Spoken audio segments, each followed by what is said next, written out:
ನಿಮ್ಮ ನಾಯಕರು ರಾಹುಲ್ ಗಾಂಧಿಯವರು ದೇಶದಾದ್ಯಂತ ಬಹಳ ಮುಖ್ಯವಾಗಿ ಓಟ್ ಚೋರಿ ಬಗ್ಗೆ ಬಹಳ ದೊಡ್ಡ ಅಭಿಯಾನವನ್ನು ಮಾಡಿದವರು. PPT ಪ್ರೆಸೆಂಟೇಷನ್ ಮೂಲಕ ಜನಕ್ಕೆ ಅರ್ಥ ಮಾಡಿಸುವಂಥ ಪ್ರಯತ್ನವನ್ನು ಮಾಡಿದವರು. ಸೊ ಅದನ್ನೆಲ್ಲವೆಲ್ಲ ಗಮನಿಸ್ಕೊಂಡು GBA ಚುನಾವಣೆ ಅಂದರೂ ಕೂಡ ನೀವು ಬ್ಯಾಲೆಟ್ ಪೇಪರ್ ಅಂತ ಹೇಳ್ತಾ ಇದ್ದೀರಿ. ಇದ್ರ ಬಗ್ಗೆ ಹೇಳಿ ಸರ್. ನೋಡಿರಿ, ಬ್ಯಾಲೆಟ್ ಪೇಪರ್ ಯಾಕೆ ಬಂತು, ಯಾಕೆ ಆ ಚರ್ಚೆ ಬಂತು, ಮುನ್ನೆಲೆಗೆ ಬಂತು, ಕ್ಯಾಬಿನೆಟ್ನಲ್ಲಿ ಚರ್ಚೆ ಆಯಿತು, ಕ್ಯಾಬಿನೆಟ್ನಲ್ಲಿ ನಿರ್ಣಯ ಆಯಿತು. ಯಾಕೆ?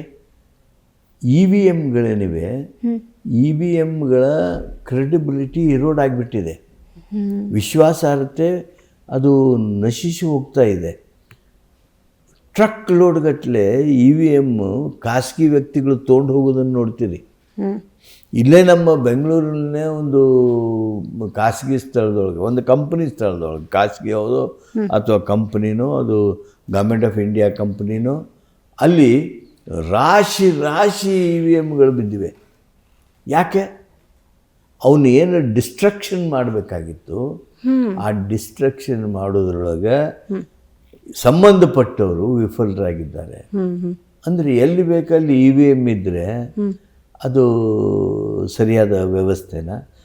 ಆ ಕಾರಣ ಒಂದಾದರೆ, ಇನ್ನೊಂದು ಕಾರಣ ಅದನ್ನು ಹ್ಯಾಕ್ ಮಾಡೋದಕ್ಕೆ ಸಾಧ್ಯ ಇದೆ. ಹೇಗೆ ಸರ್ ಅದು ಹೇಗೆ ಸಾಧ್ಯ ಅಂದರೆ, ನೋಡಿ, ನಿಮ್ಮ ಬ್ಯಾಂಕ್ ಅಕೌಂಟ್ ಹ್ಯಾಕ್ ಮಾಡಲ್ವಾ? ಇಂಟರ್ನೆಟ್ ಕನೆಕ್ಷನ್ ಇದೆ ಅದಕ್ಕೆ. ಅಲ್ಲ, ನಿಮ್ಗೆ ಇಂಟರ್ನೆಟ್ ಕನೆಕ್ಷನ್ನೇ ಇರುತ್ತೆ, ಮತ್ತೊಂದು ಇರ್ತದೆ. ನಿಮ್ಮ ಬ್ಯಾಂಕ್ ಅಕೌಂಟಿಗೆ ಹ್ಯಾಕ್ ಮಾಡೋದು ದಿವಸ ಒಂದೊಂದು ನೋಡ್ತಿರಲ್ಲ. ಈ ರೀತಿಯಾಗಿರ್ತಕ್ಕಂಥ ಗುನ್ನೆಗಳು ನಡೆದಿವೆ, ಸೈಬರ್ ಕ್ರೈಮ್ಸ್ ನಡೆದಿವೆ. ಆದ್ದರಿಂದ ಫುಲ್ ಪ್ರೂಫ್ ಇರಬೇಕಲ್ಲ. ಒಂದು ಚುನಾವಣೆ ಎಲ್ಲ ರೀತಿಯಿಂದ ಅನುಮಾನಗಳಿಂದ ದೂರವಾಗಿದ್ದಿರಬೇಕು. ಅದಕ್ಕೇ ಬ್ಯಾಲೆಟನ್ನು ಇವತ್ತು ಮತ್ತೆ ಮಾಡಬೇಕು ಅಂಥೇಳಿ ನಮ್ಮ ಕರ್ನಾಟಕದ ಸದಿಚ್ಛೆ ಏನಿದೆ, ಆ ಸದಿಚ್ಛೆ ಇವತ್ತು ಜಾರಿ ಆಗ್ತಾಯಿದೆ. ನಾನು ನಿಮಗೆ ನೆನಪು ಮಾಡಿಕೊಡ್ತೀನಿ. ಸನ್ಮಾನ್ಯ ಕಾಗೇರಿಯವರು, ಸನ್ಮಾನ್ಯ ಹೆಗಡೆ ಕಾಗೇರಿಯವರು, ವಿಶ್ವೇಶ್ವರ ಹೆಗಡೆ ಕಾಗೇರಿಯವರು ಸಭಾಪತಿಗಳಿದ್ದಂಥ ಸಂದರ್ಭದೊಳಗೆ ಚುನಾವಣಾ ಕ್ಷೇತ್ರದಲ್ಲಿ ಆಗಬೇಕಾಗಿರುವ ಸುಧಾರಣೆಗಳ ಕುರಿತು ಚರ್ಚೆ ಮಾಡಿದರು. 2 ದಿವಸ ಚರ್ಚೆ ಮಾಡಿದ್ವಿ. ನಾನು ಆ ಚರ್ಚೆಯೊಳಗೆ ಸುಮಾರು 1.5-2 ಗಂಟೆ ಭಾಷಣ ಮಾಡಿದೆ. ಕೆಲವು ಪ್ರೂಫ್ಗಳನ್ನು ಕೊಟ್ಟೆ.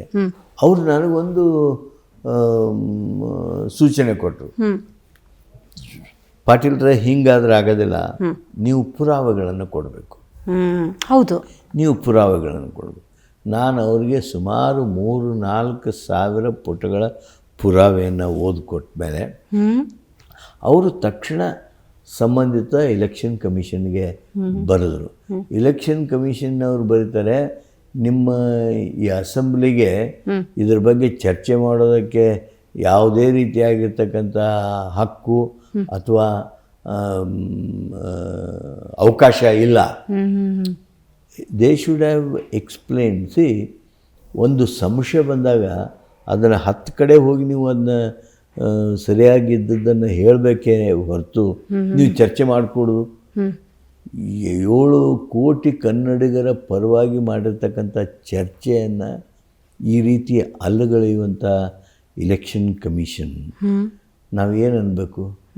ಇದೆಲ್ಲ ಕಾರಣಗಳಿಗಾಗಿ ಇವತ್ತು ಬ್ಯಾಲೆಟ್ ಮೂಲಕ ಚುನಾವಣೆ ಆಗಬೇಕು ಅಂಥೇಳಿ ನಾವು ಮುಂಚೂಣಿಯಲ್ಲಿ ಬಂದಿದ್ದೇವೆ. ನಾವು ಆ ನಿರ್ಣಯವನ್ನು ನಮ್ಮ ಎಲೆಕ್ಷನ್ ಕಮಿಷನ್ ಅವರು ತೆಗೆದುಕೊಂಡಿದ್ದಾರೆ. ಅವರು ತೆಗೆದುಕೊಂಡಿರ್ತಕ್ಕಂಥ ನಿರ್ಣಯವನ್ನು ಸ್ವಾಗತಿಸ್ತೇವೆ. ನೀವೀಗ ಮಾತಾಡಬೇಕಾದ್ರೆ ಇಲ್ಲ ಅನ್ನೋ ಪದನೂ ಬರ್ತಿಲ್ಲ ಸರ್. ಅಷ್ಟರ ಮಟ್ಟಿಗೆ ನೀವು ಕನ್ವಿನ್ಸ್ ಮಾಡಿದ್ರಿ. ಇವತ್ತು DK ಸುರೇಶ್ ಅವರು EVM ಬೆಟರ್ ಅನಿಸುತ್ತೆ ಅಂದ್ಬಿಟ್ರು. ಅವ್ರದ್ದೇನೋ ವೈಯಕ್ತಿಕ ವಿಚಾರ ಗೊತ್ತಿಲ್ಲ ನನಗೆ. EVM has lost its credibility. That's why EVM cannot be accepted. We have decided to go for ballot, and our election commission has taken the decision, and that's why we will go by ballot.